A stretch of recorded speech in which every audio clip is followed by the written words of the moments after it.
இறைவாக்கினர் ஒபதியா எழுதிய நூல். முன்னுரை. இறைவாக்கு நூல்களிலேயே மிகச்சிறியதான இந்நூல் கிமு 586 எருசலேம் நகர் வீழ்ச்சியடைந்ததற்கு சற்று பின்னர் தோன்றியதாகும். எருசலேமின் வீழ்ச்சியைக் கண்டு யூதாவின் பழம்பெரும் எதிரியான ஏதோம் நாடு அக்களித்தது. அத்தோடு நில்லாமல் அது யூதாவில் புகுந்து கொள்ளையடித்து பிற எதிரிகளும் அதனுள் நுழைய துணை நின்றது. எனவே இஸ்ரேலின் எதிரிகளான மற்றெல்லா இனத்தோடும் ஏதோம் நாடும் தண்டிக்கப்பட்டு தோற்கடிக்கப்படும் என்று ஒபதியா முன்னுரைக்கிறார். இறைவாக்கினர் ஒபதியா எழுதிய நூல். அதிகாரம் 1. ஒபதியா கண்ட காட்சி. தலைவராகிய ஆண்டவர் ஏதோமை குறித்து இவ்வாறு சொல்கின்றார்: விழித்தெழுங்கள், ஏதோமுக்கு எதிராக போருக்கு புறப்பட்டு செல்வோம் என்று அறிவிக்க தூதன் ஒருவனை வேற்றினத்தாரிடையே ஆண்டவர் அனுப்பினார் என்பதாக ஆண்டவரிடமிருந்து வந்த செய்தி ஒன்றை நாம் கேட்டிருக்கிறோம். ஏதோம் நாட்டை ஆண்டவர் தண்டிப்பார். நான் உன்னை மக்களினத்தாரிடையே சிறுமைக்குள்ளாக்குவேன். நீ பெரும் நிந்தைக்கு ஆளாக்கப்படுவாய். பாறை இடுக்குகளில் வாழ்பவனே, உயரத்திலே குடியிருப்பை அமைத்திருப்பவனே, என்னை தரை மட்டும் தாழ்த்தக்கூடியவன் யார் என உள்ளத்தில் சொல்லிக் கொள்பவனே, உன் இதயத்தின் இருமாப்பு உன்னை ஏமாற்றிவிட்டது. நீ கழுகை போல் உயர உயர பறந்தாலும், விண்மீன்கள் நடுவில் உன் கூட்டை அமைத்தாலும், அங்கிருந்தும் உன்னை கீழே விழச் செய்வேன் என்கிறார் ஆண்டவர். உன்னிடம் திருடர்கள் வருவார்களாயின், கொள்ளைக்காரர்கள் இரவில் வருவார்களாயின், தங்கள் தேவைக்கு அதிகமாக திருடுவார்களோ?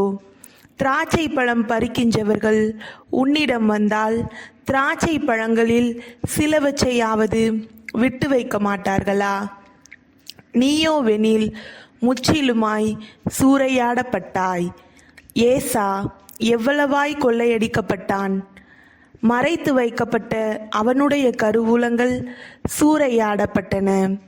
உன்னோடு உடன்படிக்கை செய்தவர்கள் யாவரும் உன்னை ஏமாற்றி விட்டார்கள். அவர்கள் உன்னை நாட்டின் எல்லை வரை விரட்டி விட்டார்கள். உன்னோடு உறவாடியவர்கள் உனக்கு எதிராய் எழும்பி உன்னை மேற்கொண்டார்கள். உன்னோடு உண்டவர்களும் நல்லுறவு கொண்டிருந்தவர்களும் உனக்கு கண்ணி வைத்தார்கள். உன்னை குறித்து அவனுக்கிருந்த அறிவு கூர்மை எங்கே என்றார்கள். அந்நாளில் நான் ஏதோமில் உள்ள ஞானிகளையும் ஏசாவின் மலைமேல் உள்ள அறிவாளிகளையும் அழிக்காமல் விடுவேனா என்கிறார் ஆண்டவர். தேமான், வலிமை மிக்க உன் வீரர்கள் திகிலடைவார்கள். ஆதலால் ஏசாவின் மலைமேல் உள்ள யாவரும் வெட்டி வீழ்த்தப்பட்டு மடிவார்கள். ஏதோம் தண்டிக்கப்பட காரணம். உன் சகோதரன் யாக்கோபுக்கு எதிராக நீ செய்த கொடுமையை முன்னிட்டு நீ வெட்கி நாணுவாய். நீ என்றுமே இல்லாது ஒழிந்து போவாய். அயல் நாட்டார் யாக்கோபின் செல்வத்தை கொள்ளையிட்ட அந்நாளில் வெளிநாட்டார் அவன் வாயில்களுக்குள் புகுந்து எருசலேமுக்காக தங்களுக்குள் சீட்டு போட்ட அந்நாளில் நீ விலகி நின்று அவர்களுள் ஒருவனாக இருந்தாயே. நீ உன் சகோதரனுடைய நாளை கண்டு அவனுடைய வேதனை நாளை கண்டு மகிழ்ச்சியடையாது இருந்திருக்க வேண்டும். அவர்களின் துன்ப நாளில் இருமாப்படையாது இருந்திருக்க வேண்டும். என் மக்கள் துன்புற்ற நாளில் அவர்களுடைய வாயில்களுக்குள் நுழையாது இருந்திருக்க வேண்டும். அவர்கள் கேடுற்ற நாளில் அவர்களின் அழிவை குறித்து மகிழ்ச்சி அடையாது இருந்திருக்க வேண்டும். அவர்கள் அழிவுற்ற நாளில் அவர்களின் பொருட்களை கொள்ளையடிக்காது இருந்திருக்க வேண்டும். அவர்களுள் தப்பி ஓடியவர்களை வெட்டி வீழ்த்தும்படி வழிச்சந்துகளில் பதுங்கியிராது இருந்திருக்க வேண்டும். அவர்கள் துயருற்ற நாளில் அவர்களில் எஞ்சியோரை காட்டி கொடுக்காது இருந்திருக்க வேண்டும். வேற்றினத்தார் மேல் வரும் தண்டனை தீர்ப்பு. ஏனெனில் ஆண்டவரின் நாள் வேற்றினத்தார் எல்லார் மேலும் வரப்போகின்றது. நீ செய்தது போலவே உனக்கும் செய்யப்படும். நீ செய்த வினைகள் உன் தலை மேலேயே விழும். என் திருமலையில் நீங்கள் என் தண்டனையாகிய பானத்தை குடித்தது போலவே வேற்றினத்தார் அனைவரும் குடிப்பார்கள், மேலும் குடிப்பார்கள், குடித்து கொண்டே இருப்பார்கள், குடித்து மயங்கி கிடப்பார்கள். இஸ்ரவேலின் வெற்றி. ஆனால் தப்பி பிழைத்தோர் சீயோன் மலையில் இருப்பர். சீயோன் மலையும் தூய்மையாயிருக்கும். யாக்கோபின் குடும்பத்தார் தங்கள் உரிமை சொத்தை திரும்ப பெறுவர். யாக்கோபின் குடும்பத்தார் நெருப்பாயிருப்பர். யோசேப்பின் குடும்பத்தார் தீப்பிழம்பாயிருப்பர். ஏசாவின் குடும்பத்தாரோ வைக்கோலாயிருப்பர்.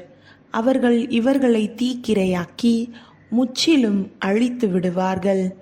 ஏசாவின் குடும்பத்தாருள் எவருமே தப்பமாட்டார். ஆண்டவரே இதை கூறினார். நெகேபில் இருப்பவர்கள் ஏசாவின் மலையை தமதாக்கி கொள்வார்கள். செபேலாவை சார்ந்தவர்கள் பெலிஸ்தியர் நாட்டை உரிமையாக்கி கொள்வார்கள். அவர்கள் எப்ராயிம் சமாரியா நாடுகளை தம் உடைமையாக்கி கொள்வார்கள். பென்யமினோ கிளையாதை தனக்கு சொந்தமாக்கி கொள்வான். இஸ்ரவேலிலிருந்து நாடு கடத்தப்பட்ட வீரர்கள் திரும்பி வந்து பெனிசியாவிலிருந்து சாரிபாத் வரை உள்ள நாட்டை உரிமையாக்கி கொள்வர்.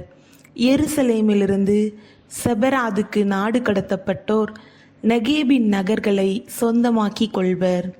விடுதலை பெற்றோர் ஏசாவின் மலையை ஆளுவதற்கு சீயோன் மலை மேல் ஏறுவர். அரசாட்சி ஆண்டவருக்கே உரித்தாகும்.